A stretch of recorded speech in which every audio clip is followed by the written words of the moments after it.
deep. Each ear of rice bears 200 to 300 grains. From 1 hectare of land, he could harvest rice in average of 5 to 6 tons or even 10 tons, and wheat in average of 5 tons.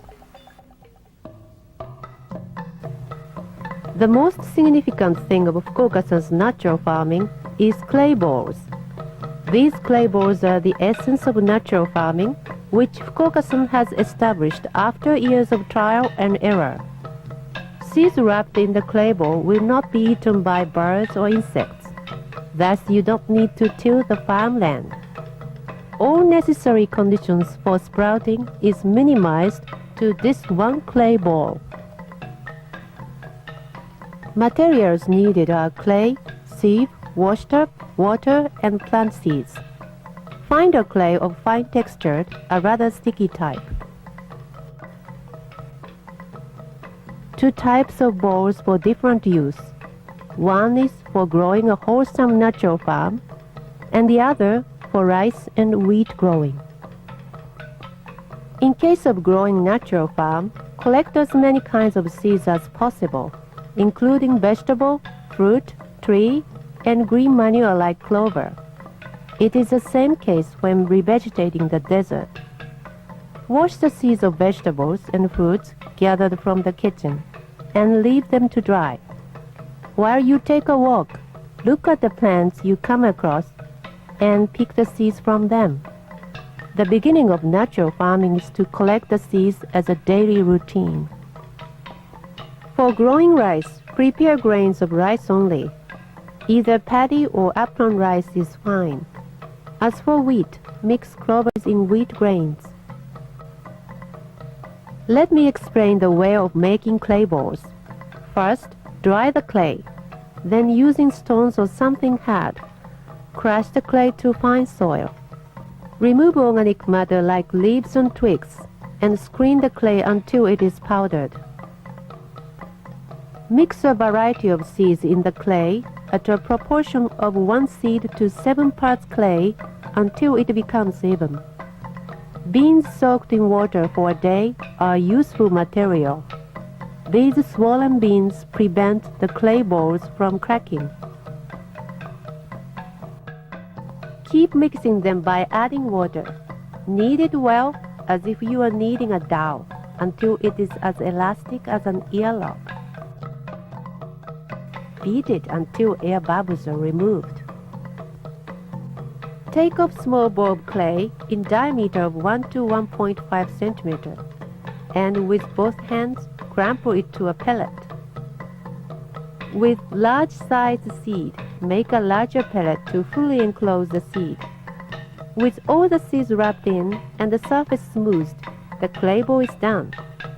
Make the surface smooth with no cracks or seeds, so that the seeds will not be eaten by birds or insects.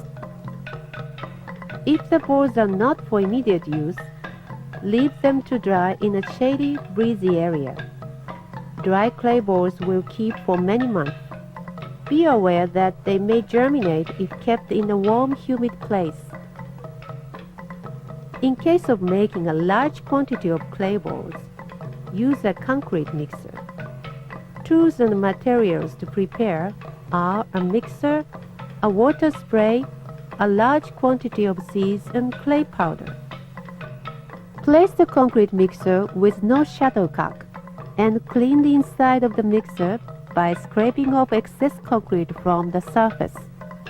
By using a mixer, each seed will make 1 ball. Sort out the seeds by size or shape, 1 group at a time. Moisten them, sprinkle the clay powder on them, and put them in a mixer. In a rolling mixer, add clay powder and spray the water alternately. When each seed coated in clay has doubled in size, have them rolled for another 3-4 minutes. The work is completed when the balls are glossy. Be aware that with overrolling, the balls will be stuck to each other. Each mixing for 15 to 20 minutes will produce a large amount of clay balls. Sewing clay balls take place in general either in the time when blooming is over and green leaves are turning yellow or before rainy season. On desert, wilderness, riverbanks, urban lots, and fallow land, you can grow a natural farm in any place. In desert, you may keep sowing for years to come until the living things in nature are revived. As land revives, living things from natural farm will provide us with a share of plentiful crops. You may think it's useless to sow all these. Nothing will come out. But it's not so. They will come out soon, and these will come out later. God, nature, decides the right time. Nature chooses the best time for planting. Think nothing. Just learn how to sow a lot of seed balls. You will surely succeed if you make good seed balls.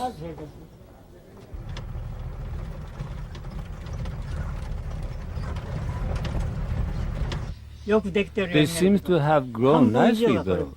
Half of the crops is suffering from virus. For the last 100 years, we have had this virus problem. But in the past 50 years, the problem became worse. By now, viruses are the cause of the worst sickness in plants. One kind of virus. This is one kind of virus. It makes the leaves shrink, a shrinking type, so to speak. And another type of virus causes yellow and green stripes on the leaves. Some grow gigantic, on the contrary, others shrink. All these are due to the infected seeds. Moreover, suppose we pluck the leaves like this. The worst case is when the mere sap touches the crops around. They will get infected.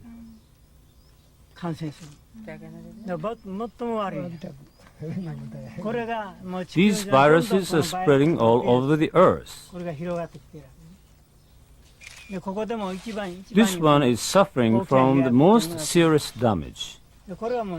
This is incurable, like AIDS. It is hard to cure. There is no medicine to cure this.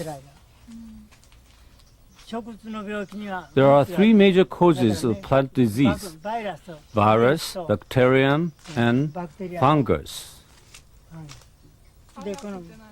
What is fungus? Fungus, that is mold. These are green soybeans that give 60 to 70 marks. Good crops, well done. Good breed.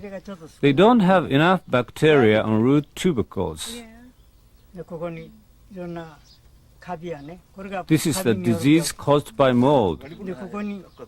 Here, this one bears nothing. No beans, you see.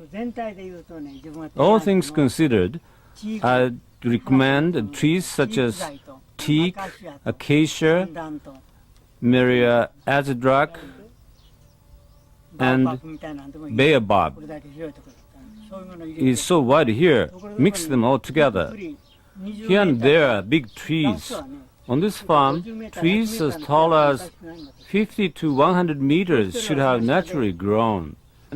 Then underneath the big trees, bananas, papaya, durian, and guava can grow in the first